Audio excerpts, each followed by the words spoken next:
our warmest regards to you for the journey that you're about to take. It's not an easy journey, and we hope and pray and we know that our ancestors will be with you and guide you, because you have a powerful message to send to the whole world on a tiny little board and this one man.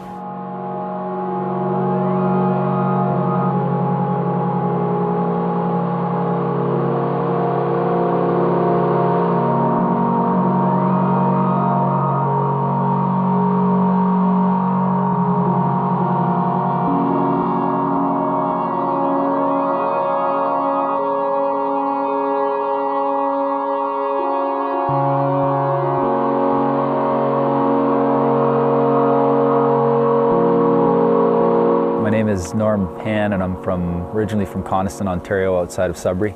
I live in Squamish, BC now. The sport of stand-up paddleboarding is new to Canadian paddlers, Canadian people. Originally it started in Hawaii. I started paddling about 3 years ago. Originally started working on the coast here in 2000 when I was hired at King Pacific Lodge. Since that time, I spent a lot of time in the community of Hartley Bay over those years as a basketball coach, a teacher, working with student mentor programs with the communities there.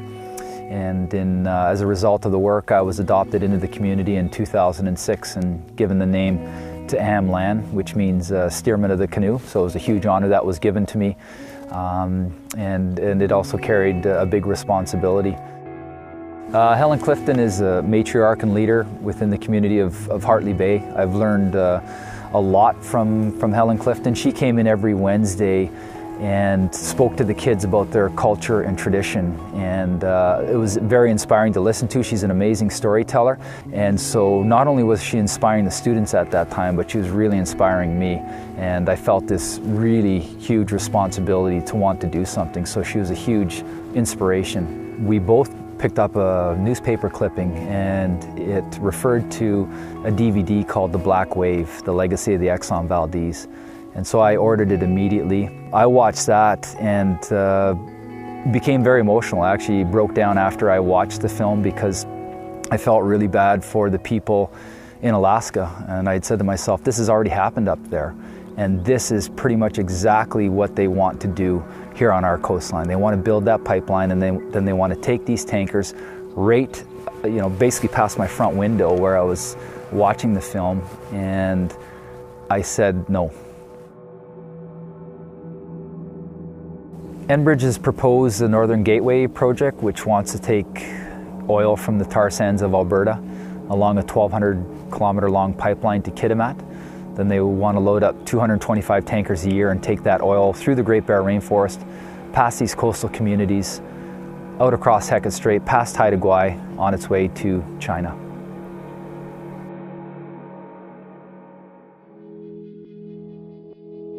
I knew I was going to do something, and it was to paddle the tanker route. I wanted to highlight the traditional food harvesting areas of the First Nations people along the tanker route, and I wanted to document the wildlife through the Great Bear Rainforest and see for myself what was going to be affected if there was going to be an oil spill. The Gulf spill happened in April, and I couldn't believe what I was watching. The lack of response, people not even knowing how much oil was spilling into the Gulf on a daily basis, and then not knowing how to stop it. What's the status of that at the moment, Admiral? Because we had heard predictions from some officials that as much as 336,000 gallons of crude could be leaking from the wellhead each and every day. Are you saying that right now there's no oil, no crude oil that's leaking from the wellhead? I am saying that there's no crude oil at this time leaking from the wellhead.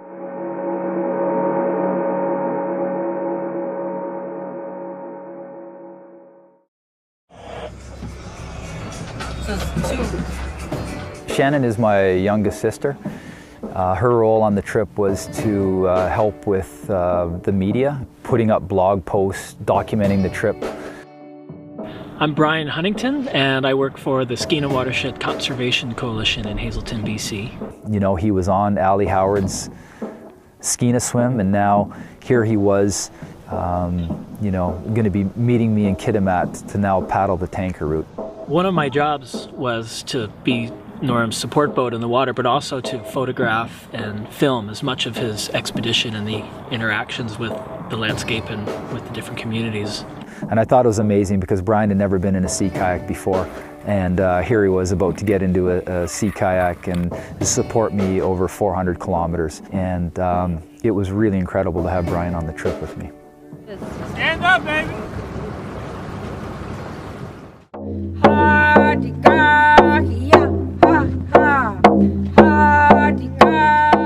Day one was a very exciting day. It was sunny when we woke up in Kitamat. Norm and Shannon and I were on the docks just getting boats ready to push off, and a few people showed up. I mean, it was quiet. If Enbridge comes here, the impact to our territory is irreparable. And I just really wish you all the best on your journey. Dolores Pollard was there, and she was there to bless our expedition, and she sang a number of songs for us that were really, really powerful songs. And one of the songs that she sang for us, I felt became the theme song of our expedition. When you're traveling, just remember this verse, because this is what your whole journey's about, and sing it. We don't need Enbridge on the Douglas. We don't need Enbridge on the Douglas. We don't need Enbridge on the Douglas. Way home, way home. Norm's like chomping at the bit to get paddling and get on the water, and so he hit the water and just took off.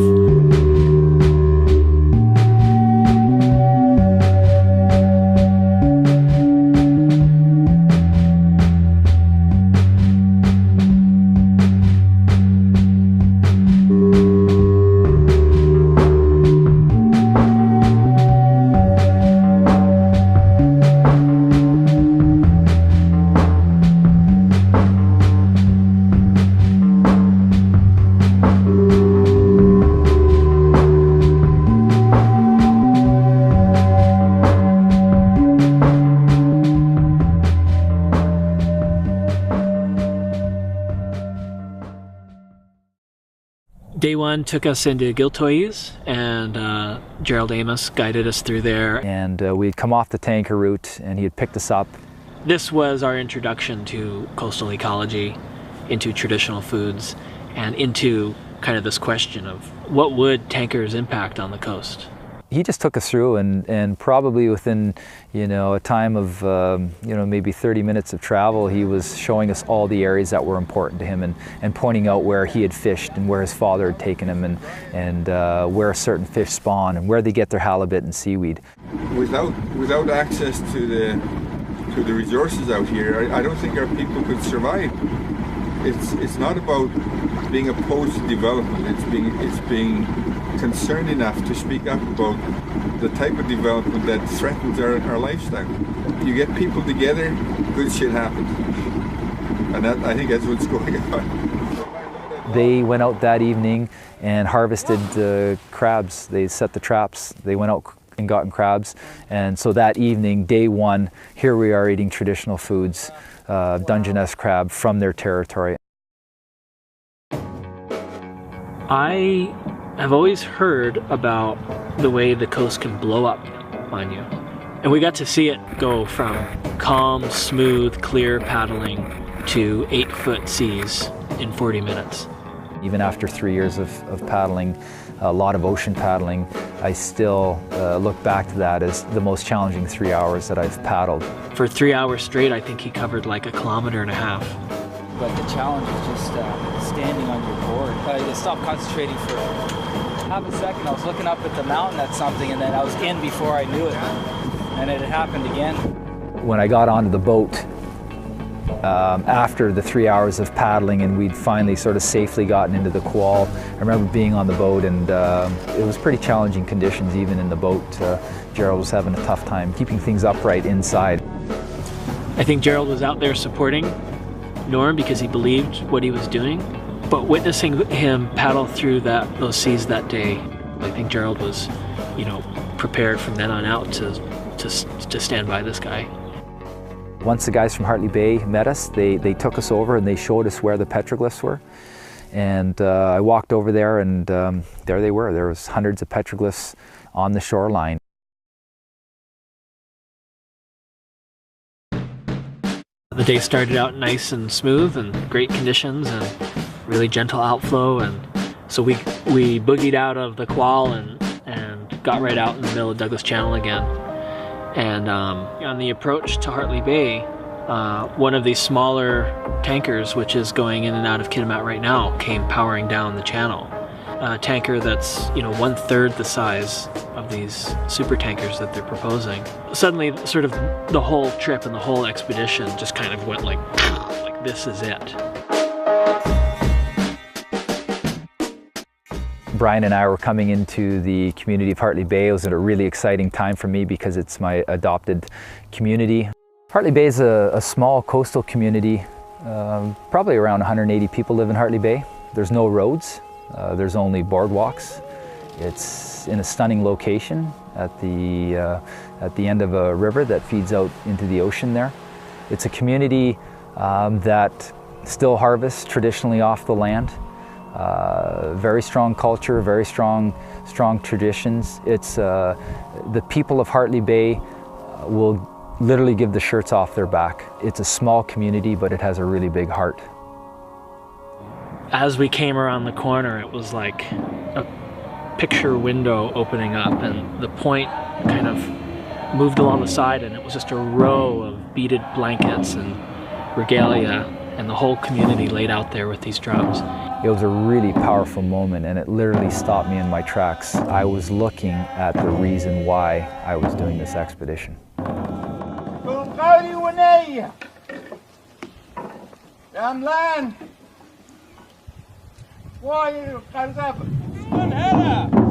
Ravens!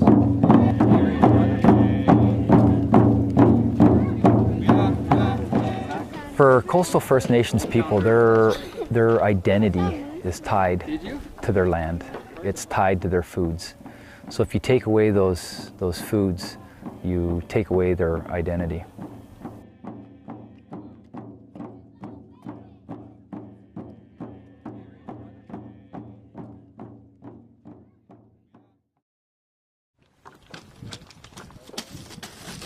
The longest day was the day we spent after leaving Hartley Bay.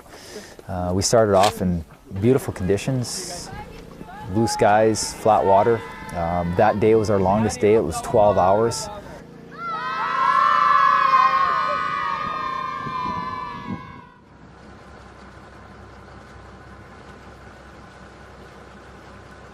This area of the coast has already seen a sinking of a very large vessel, and that was the sinking of the Queen of the North in 2006. The Queen of the North was a BC ferry that had a route from Prince Rupert down through the Inside Passage. It missed a slight left-hand turn and ran into the top end of Gill Island, just outside of Hartley Bay. And you guys were the first to respond onto that, weren't you? Yeah, we got out here at 12:25 a.m. is when the Mayday went out. We got out here. It took us about 40 minutes to get out. It was pretty dark night, rainy, off and on.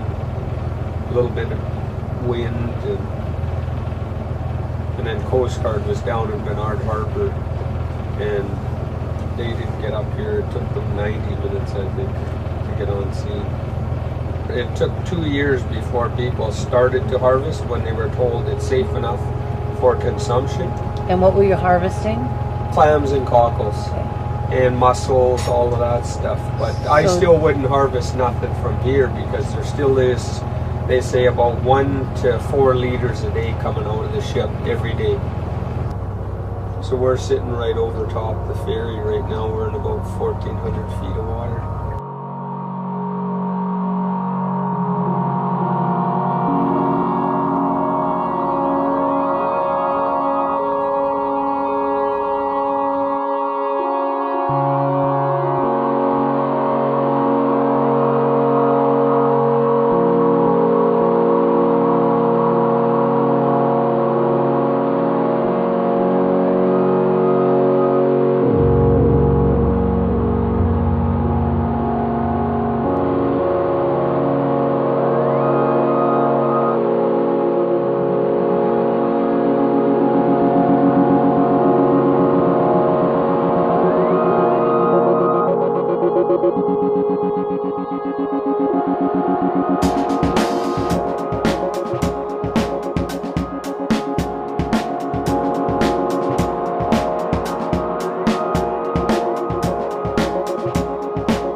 We arrived at Herman and Janie's after that really long day, and they just took real good care of us.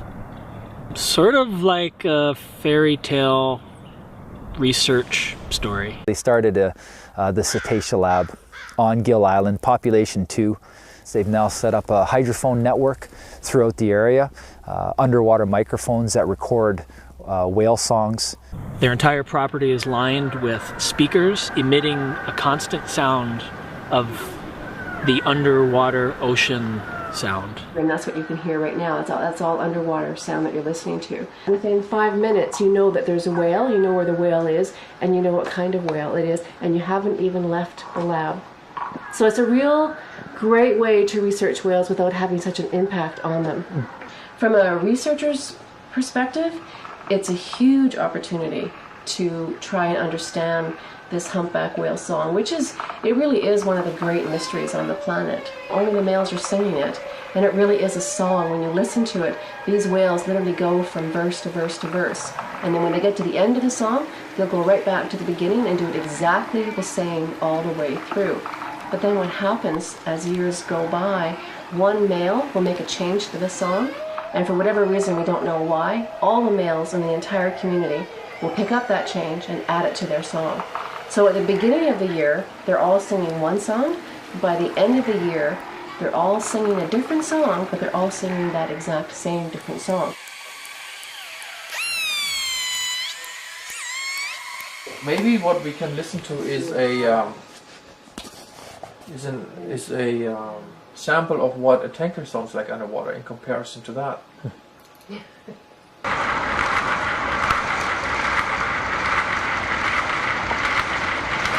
And this is not even this is a normal small-sized tanker, one of those gearbox tankers that go into Kitamat. These super tankers, those VLCCs, are supposed to be the loudest tankers underwater. And we can hear these tankers up from where our hydrophone is in Whale Channel. We can hear them up almost up to Hartley Bay, which is a distance of about 20 miles.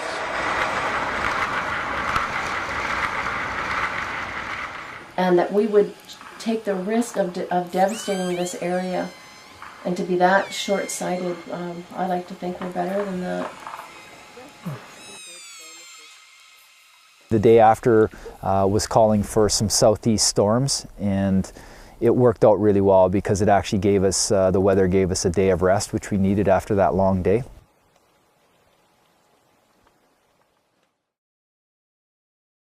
Okay, on this beautiful morning, the Great Bear Rainforest, this is Kiel. In Kiel, they are harvesting seaweed and harvesting halibut for the month of May. So it's a really important time for the community. All the community members and youth come down. Kiel is still one of those areas where they've been harvesting traditionally for centuries and centuries. There was a lot going on in day 6. We come around the corner and then it was just like, it's like a cafeteria in like an elementary school somewhere.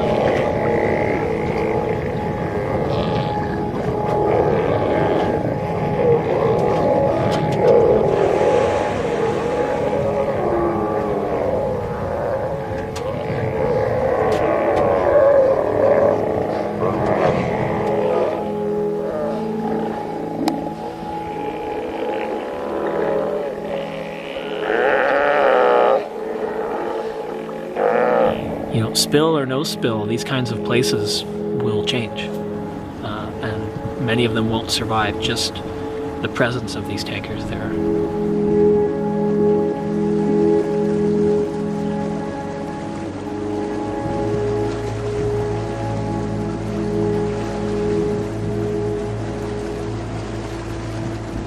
As I was making my way, the expedition was paddling down to Campania, I just heard some tail slaps.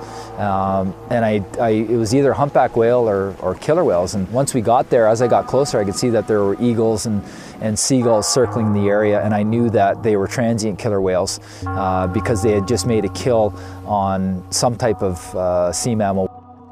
So here were 4 killer whales that had just made a kill right on the tanker route.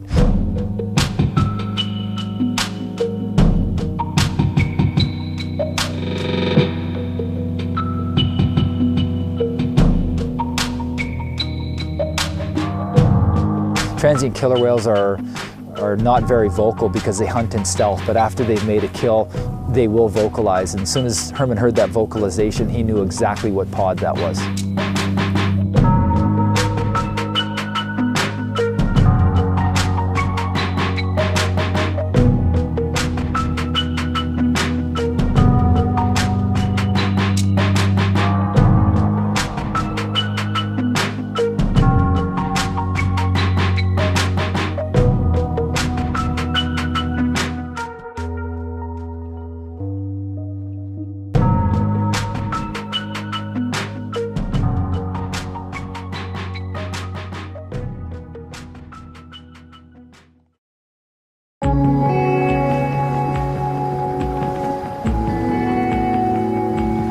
We continued on south and we made our way into Kitamat Sound. This was a really important part of the expedition because this is where proposed tankers would be heading west across to Haida Gwaii.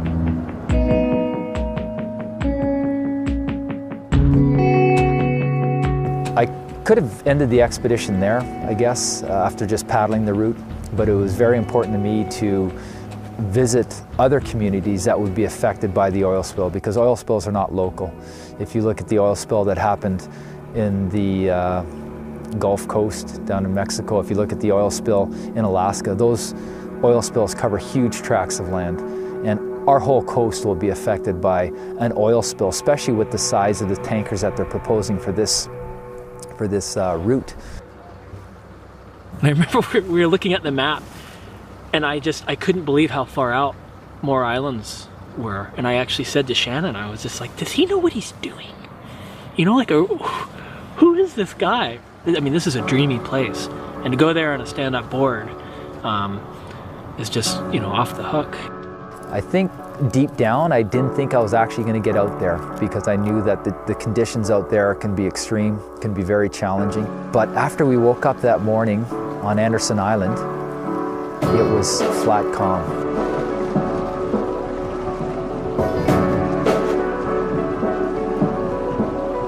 I could have spent a week there just looking at the intertidal life. Scallops. I saw my first abalone was out at the Moore Islands. As rich an intertidal life as you can find anywhere. The whole wall is loaded with urchin and plumose anemones. I mean, an oil spill covers the whole coast. Everybody's affected. Everybody who lives on this coast is affected by that spill. And most people, I'm very, very fortunate today because most people will never get a chance to see an area like this, especially this way.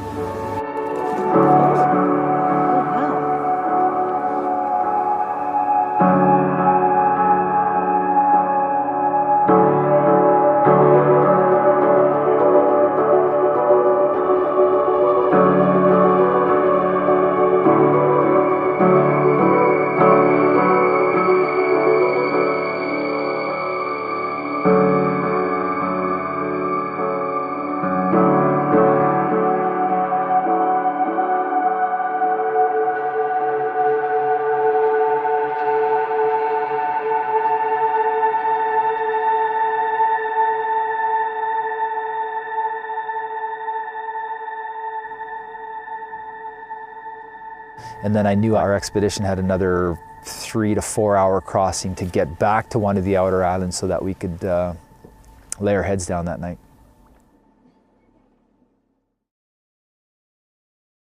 Clark was amazing. He's a guardian watchman in the Clem 2 area, and he was training these young kids to become watchmen themselves. He took us into an area called Kitamat Bay, and I think he wanted to take us to this area because he really wanted to show us what was at risk.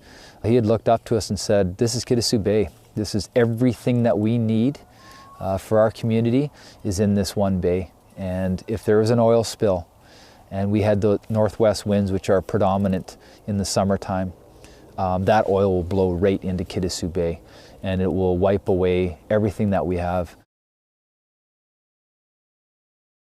Myers Passage is just lined with petroglyphs in tidal rock, pictographs. You could feel the energy and the spirit. You could almost see the old traditional canoes passing through there. You know, he said, just walk to the top of that. There's a burial site up there. And, you know, we went in and there's burial bones. So day 9, Brian and I woke up in Myers Passage, and we made our way into Clem 2. Inside the big house is like a 20-foot long hollow cedar pole that they use as a drum.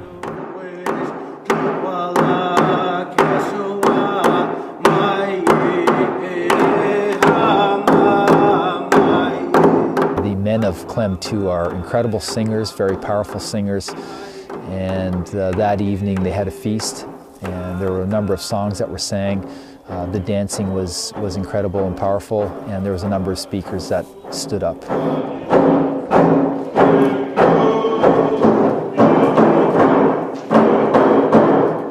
Which one of you guys running circle? You're the crazy one, eh?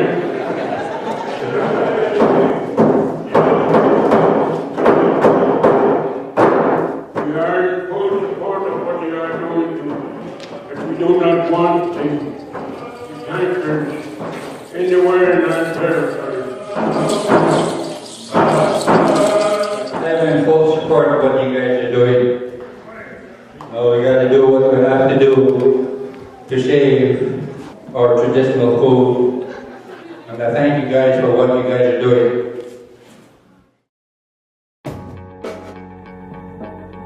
So the morning we left Clem 2, I think actually, thinking back now, that might have been the day my ass really stopped hurting. And so we transitioned from Clem 2, Kitasoo territory, down into Heltick territory. You know, people ask me, it was a long journey. Some of the days were really long, and how was I able to do that? I accumulated strength as I went down the coast, talking to more and more people and realizing what I was paddling for and who I was paddling for. And in wanting to keep these tankers off the coast, it gave me a lot of strength. So by the time I got to that last day, I felt, I didn't feel tired. I felt exhilarated, I felt excited. I felt I was ready to complete the journey. What's happening? Oh, we're just gearing up for the last push to Bella Bella here. First bit of rain really on the whole trip. May 18th, we've completed the Standup4Greatbear Expedition.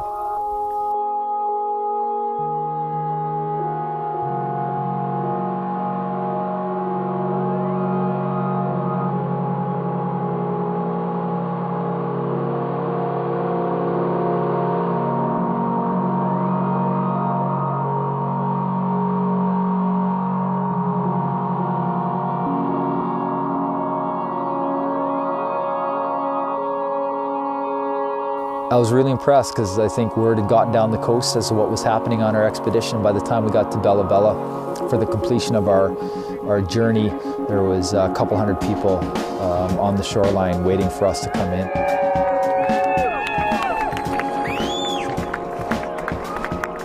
I understand that you put in 10-hour days on this board, and that's a big accomplishment, and it tells us how serious you are about helping the coastal people with all our problems.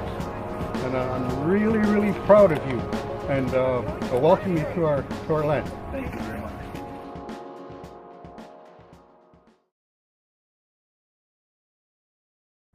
Communities from up and down the entire pipeline route and up and down the coast were all invited by the Gitgat and the Haisla, and really the first significant gathering of people around Enbridge. We say no to Enbridge oil! I was honored when Gerald Amos asked for me to do a ceremonial paddle in to start the day off. I got on my paddleboard and paddled back into the community of Kitamat, which was interesting because that's obviously where I left on the expedition. But instead of there being 25 or 30 people seeing us off, there was probably 200 or 300 people. They went out and harvested all the traditional foods to feed close to 1,000 people at that feast. So there was everything that you could harvest from the ocean was on the table there.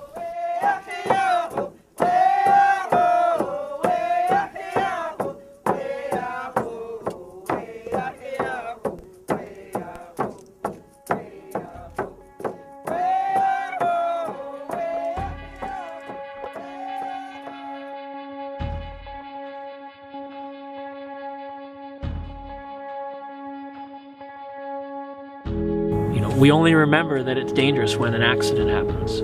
But, you know, time has passed now and it's back to business as usual. And they've taken the moratorium in the Gulf away, so they want to expand more drilling down there. And our country, you know, we just elected a majority leadership to run this country right into the end of, you know, the oil age.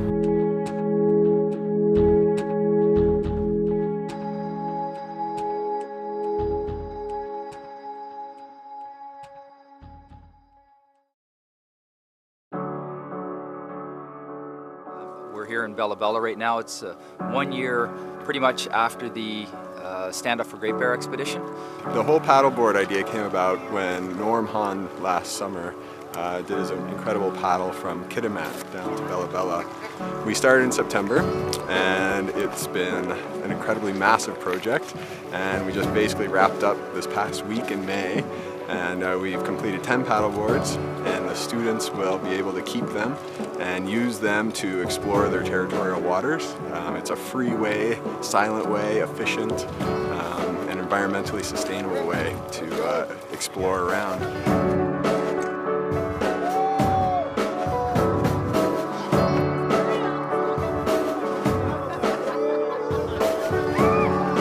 Communities in the north have a sense of empowerment through their relationship with their landscape. There's a real sense that they can survive, that their culture has survived, that the world around them is safe and beautiful and providing for them, and that it will continue to do that if they just have a chance to take care of it. What's it like to lose everything you have? All the salmon runs, all the herring runs, for the First Nations to lose completely everything. The wild salmon economy alone in the Skeena watershed was valued at over $120 million. That was almost 10 years ago. I mean, it's an industry, it's a resource. You know, when I watched that film, it was just like I felt so upset that that had already happened. And that's why I had to do something, because at least I could say, I tried. At least I could say I tried.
name is Hann, and I'm originally from Coniston, Ontario, outside of Sudbury.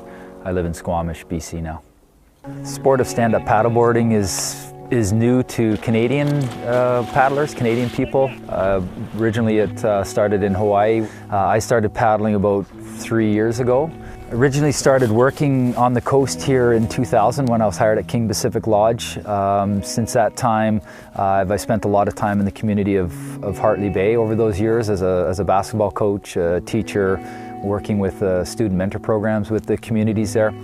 And as a result of the work, I was adopted into the community in 2006. And I watched that and became very emotional. I actually broke down after I watched the film because I felt really bad for the people in Alaska. And I had said to myself, this has already happened up there.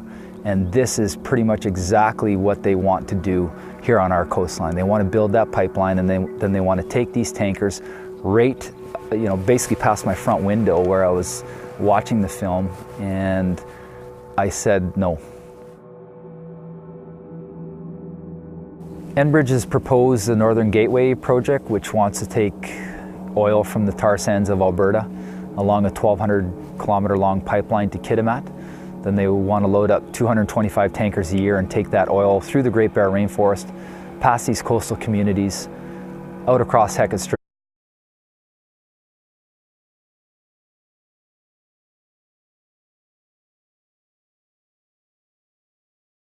Our warmest regards to you for the journey that you're about to take. It's not an easy journey, and we hope and pray and we know that our ancestors will be with you and guide you, because we have a powerful message to send to the whole world on a tiny little board and this one man.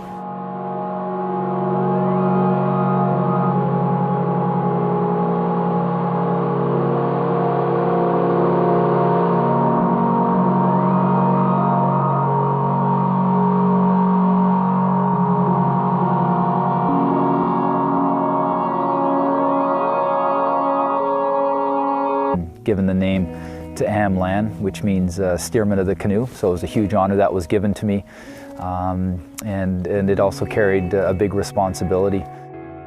Helen Clifton is a matriarch and leader within the community of Hartley Bay. I've learned a lot from Helen Clifton. She came in every Wednesday and spoke to the kids about their culture and tradition, and it was very inspiring to listen to. She's an amazing storyteller, and so not only was she inspiring the students at that time, but she was really inspiring me, and I felt this really huge responsibility to want to do something. So she was a huge inspiration. We both picked up a newspaper clipping, and it referred to a DVD called The Black Wave, The Legacy of the Exxon Valdez. And so I ordered it immediately, right past Haida Gwaii, on its way to China.